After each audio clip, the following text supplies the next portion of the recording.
Luke 10:19, at doon po ako magtatapos.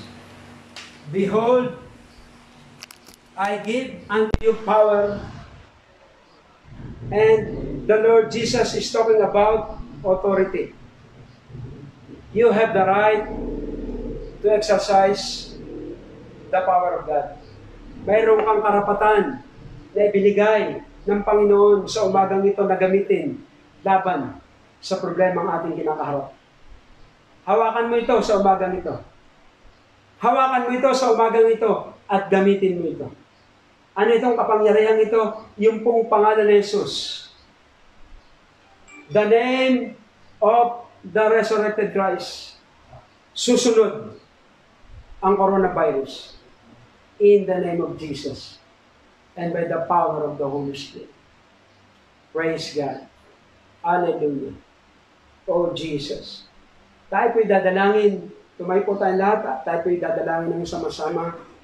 Gamitin po natin ang nalalabing oras na ito para po sirain at wasakin ang coronavirus. Ang ating pong topic sa umagang ito, use what God has given you.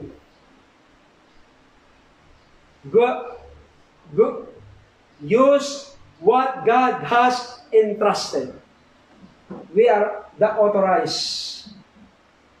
Tayo po yung binigyan ng otoridad na gamitin laban sa mga pakana ng demonyo dito sa lupa. Nang sabi ng Biblia, anumang talian sa lupa, tatalian sa langit. Anumang kalagan sa lupa, kakalagan sa langit. Ang salita ng Diyos, natatag sa langit. Ang ibig sabihin, final, authoritative. Hindi ito mahahadlangan. Hindi ito magbabago. Steady ang salita ng Diyos. Atin ang ating gagamitin sa umagang ito. O Diyos, sa aming Ama, binigyan mo kami ng kapamahalan. Binigyan mo kami ng kapangyarihan na yurakan ng mga lubong at ang mga lakdan. At sa ibabaw ng lahat ng ito, sa anumang paraan, hindi kami maano. Sige mga kapatid, ibuka natin ang ating bibig. Ang coronavirus, ipinasasakop natin ang ating sarili sa Diyos sa umagang ito. Hallelujah. We believe the power of the resurrection. We believe the power of the Holy Spirit. We believe the power of the blood of Jesus. We believe the Word of God. Nasa bibig ng mga anak ng Diyos. Ang almas, ang tabak ng Espiritu, nasa aming mga bibig sa umagang ito. Kaya nga sa umagang ito, amin pong ginagapos ang coronavirus. Ni Jesus. Ang Diyos, ang may control, ibinigay mo sa amin ang kapangyarihan na magtali at magkalag ng mga demonyo sa lupa.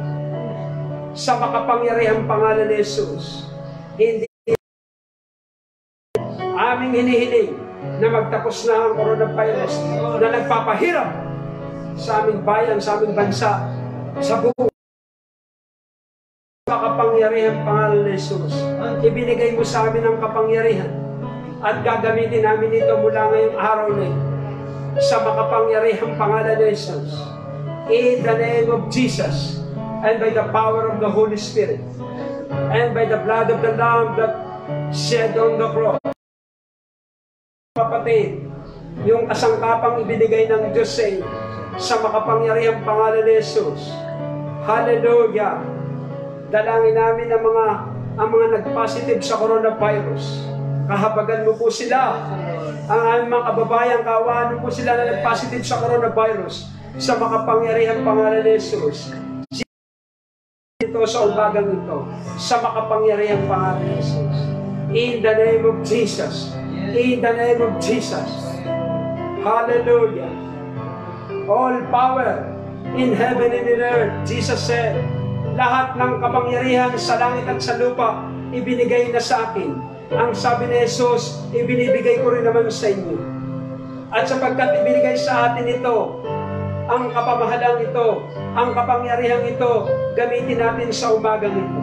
In the name of Jesus. In the name of Jesus. Ang aming bansang Pilipinas, ang aming pinakamamahal na bayan. Hallelujah. Kahabagan mo po, kaawaan mo po, iligtas mo po ito sa coronavirus. Iligtas mo po ito. Iligtas mo po ang mundo sa economic collapse. Alam namin lahat ito ay nasa programa mo sa pangwakas na panahon. Alam namin lahat ito, ikaw ang may control. Alam namin lahat ito ay napapaloob sa iyong programa. Sa pagtatapos ng sanlibutan ito, Panginoon, kung paano ikaw ang pasimula, ikaw rin ang pagtatapos. Subalit ang simbahan ay binigyan mo ng kakayahan na dumalangin, kapangyarihang humibig sa iyo. Sapagkat alam namin kapag kami dumalangin, ino-honor mo ito sapagkat ikaw ang nagbigay sa amin ng kapamahalaan. Ikaw ang nagbigay sa amin ng karapatan na kapag kami dumalangin, hallelujah, nahadlangan ang pangalan ni Satanas at natatatag ang plano ng Diyos. Prayer stops the plans of Satan. Prayer establishes the plan of God. Kaya kami dumadalangin. Hindi kami napapagod dumalangin. Sa bawat araw na dumaraan, sa 4 na linggo kami naka-lockdown. 4 araw-araw kami humihibig sa iyo. Araw-araw kami tumatawag sa iyo. Sapagkat kami nangahawakan sa iyong salita. Ang sinumang tumawag sa pangalan ng Panginoon ay maliligtas. Na kapag kami tumawag sa iyo, ikaw ay sasagot at ikaw ay magpapakita ng mga dakilang bagay na hindi namin nangaunawaan. Ito na ang panahon, ito na ang oras na masasaksihan namin ang iyong mga dakilang gawa. Ang iyong pagliligtas na gagawin sa iyong bayan, masasaksihan namin. Kahabagan mo po. Kahabagan mo po ang aming bansang Pilipinas. Ang mga namiminuno, ipanalangin sila sa iyo. Kahabagan mo ang aming Pangulo. Kahabagan mo ang mga senador, ang mga kongresista, ang mga gobernador, ang mga mayor, ang lahat ng mga public official. Kahabagan mo po sila at bigyan mo po sila ng tapang at tatatag at ng karunungan upang sila ay tumulong sa aming mga kababayan. Sa makapangyarihang pangalan ni Jesus. Ikaw ang aming higit na inaasahan. Ikaw ang higit na aming binabantayan bawat paggising namin sa umaga. Binabantayan namin isang araw, magwawakas na, magtatapos na ang salot na ito sa maraming buhay. Wala na takutan ng maraming tao. Subalit kami naninindigan at kami tumatayo sa salita na sa pangalan ni Jesus, hallelujah, ay may pangyayari sa mga sumasampalataya. Walang bagay na mahirap. Walang bagay na mahirap sa mga sumasampalataya sa iyo. Sa makapangyarihang pangalan ni Jesus. Praise God.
overcome the world.